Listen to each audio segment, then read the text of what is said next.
back again today with Brandon Treadway with Social Coach Part 2. Brandon, thanks so much for being here. I'm so happy to be here.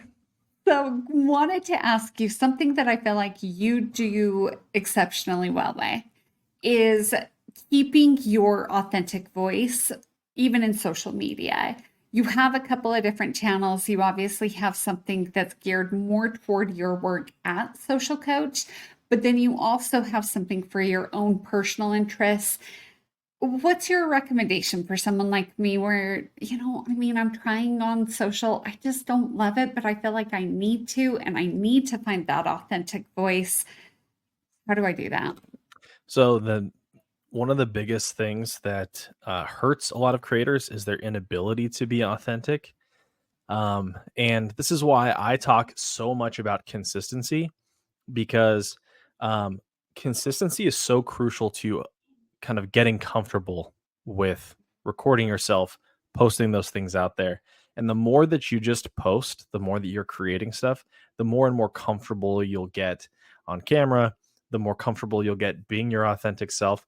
I mean, I look at my content from even 4 or 5 months ago and I'm like, my videos feel different, they look different. I feel different in those because I was still kind of trying to figure out how did I want my content to feel? How did I want to look on camera? But now I've gotten to the point where like I don't really care about that stuff anymore. Like I'm just here to, make these videos, talk about social, talk about whatever. And I've gotten to the point where I'm just comfortable. And that comes through repetition.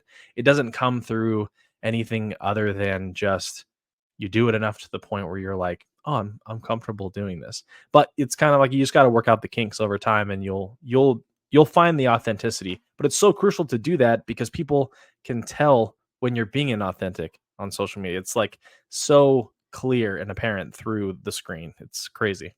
I completely agree. Do you buy into posting for algorithm times? Is that something that you believe in, or is it just everyone's on social all the time anyway? What's the point of trying to work within an algorithm? Okay, so I think there's like two questions at hand here. One Break is them when's the apart. best time? When's the best time to post? And should you post to feed the algorithm?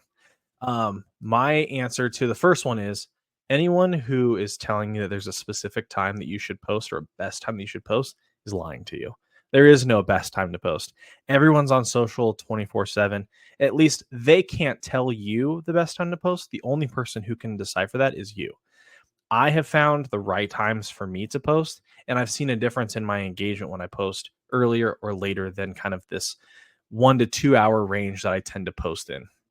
And that has all come through experience, consistency, posting, seeing my analytics, seeing what times tend to get the better engagement, and essentially bringing that into my strategy.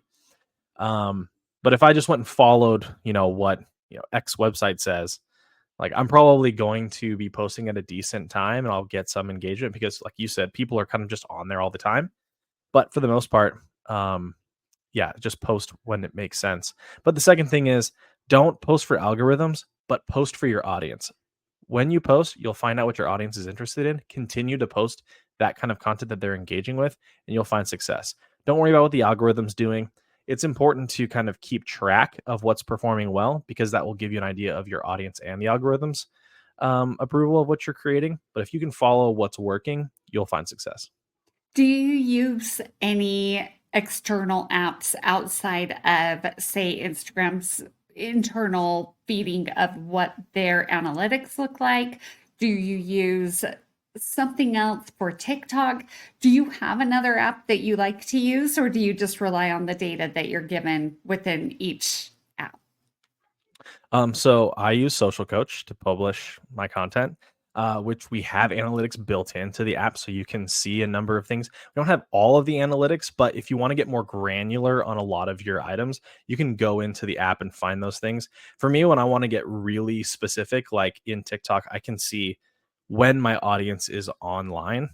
Like that is in the TikTok app. I can see by hour the kind of like curve of engagement on my posts. Now, while And so I can kind of use that to track, okay, I tend to get a spike. This is true. I usually post between 4:30 and 5:30. Anytime in that range tends to be my sweet spot, and I tend to get a nice bump, and then I see a decrease around 6 to 7. From 8 to 11, it just takes off. Like, a good post will take off for me between 8 and 11. Can't explain it.